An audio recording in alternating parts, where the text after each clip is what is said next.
Well, it's certainly been a while since I've done one of these, hasn't it? October has been incredibly busy for me, what with my partner moving in and me recently getting a part-time job to help support ourselves, but regardless, I still wanted to try and squeeze something in before the end of the month. Wait, it's November already. I hate being an adult. It's also been a long time since I've done something Marvel related, and I haven't really touched anything from Phase 4. There isn't a reason for that, I just haven't gotten around to it. So when I asked you guys which recent Marvel project you wanted me to talk about, the She-Hulk series won the YouTube poll, and the Halloween special, Werewolf by Night, won the Discord poll. This left me at a bit of a crossroad, but since Werewolf by Night is much less talked about, for some reason, I figured I'd give that one some attention for now.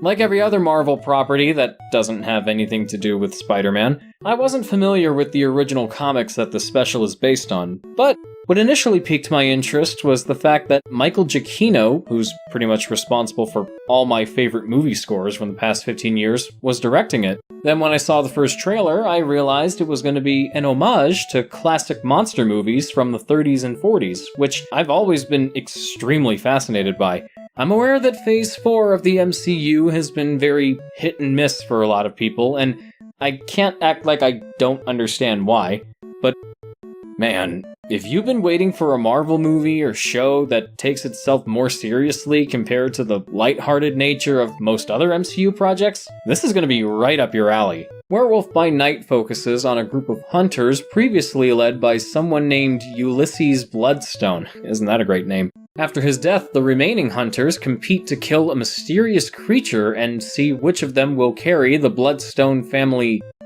Bloodstone and act as their new leader. Among them is Ulysses' daughter Elsa, and a man named Jack Russell, who doesn't just share a connection with the creature they're looking for, but might also be a creature himself. It's a basic horror movie setup. You get your buffet for the evening, and then you sit back and wait for the monster to get them.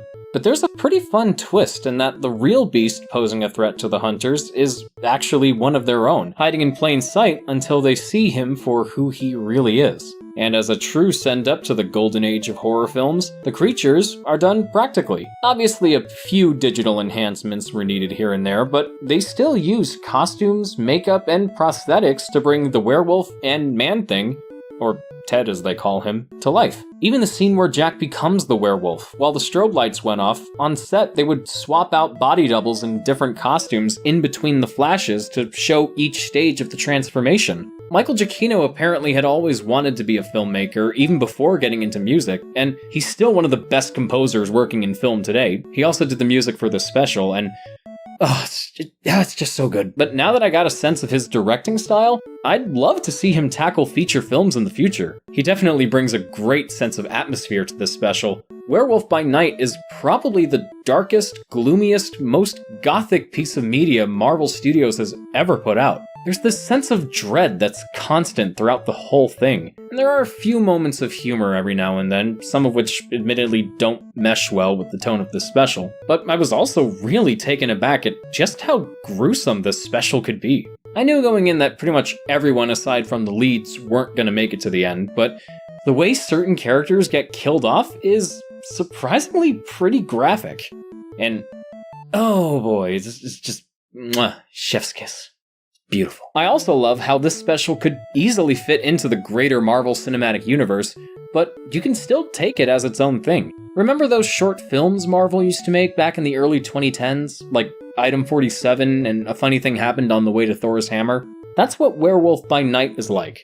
It's technically MCU canon, but even if you haven't seen much of the movies, or maybe the movies just don't interest you that much, you can still enjoy it just fine.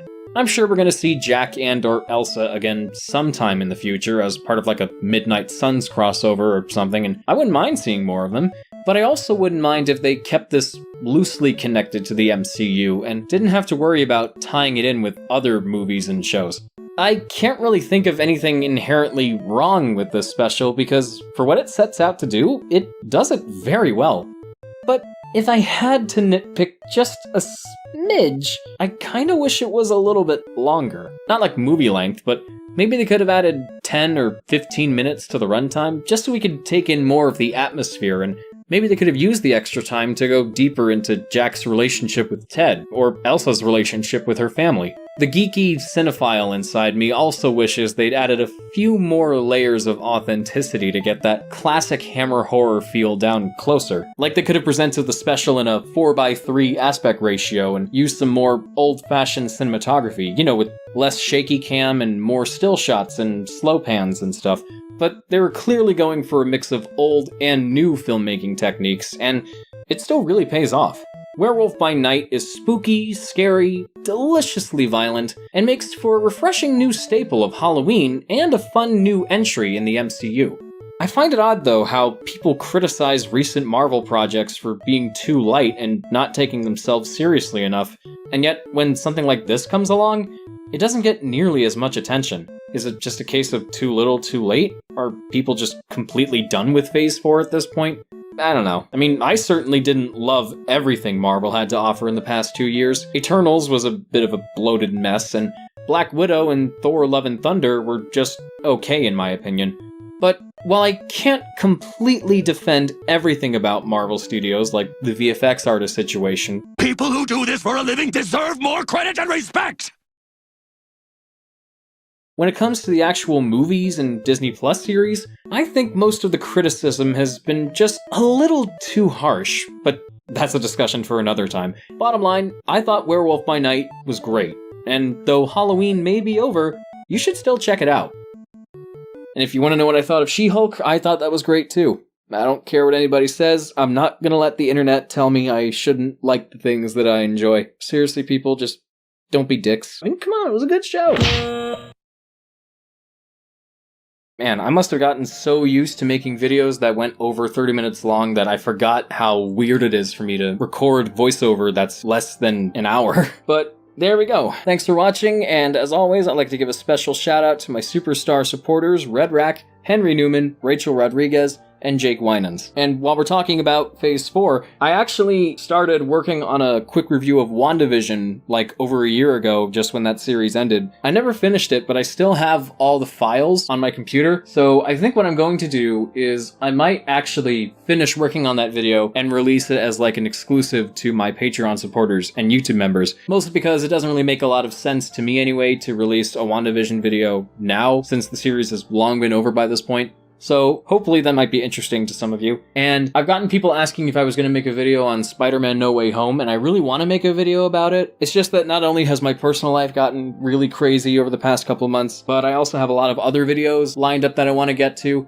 But maybe we can try something a little fun here. I will stop everything and make a video about Spider-Man No Way Home if this video gets over 100 likes. I'm still gonna make that No Way Home video at some point in the future, when the time is right, But if this video gets over 100 likes, I will push all my other projects to the side and just work on the No Way Home video. I don't know, I think that might be kind of fun. So let's see if we can get there. And I'm not just saying that to get more likes on this video, it's just something fun that I want to try. So let's see if we can make that happen. And since I got that part-time job, progress on all my videos in general might slow down a little bit, because I actually have to grow up and be a responsible adult now. But more videos are still coming, so hopefully you guys can wait just a little bit longer to see what I have to put out. And until then, this is Mark bidding you all a smashing farewell. Be cool, behave, be safe, and I'll catch you guys later.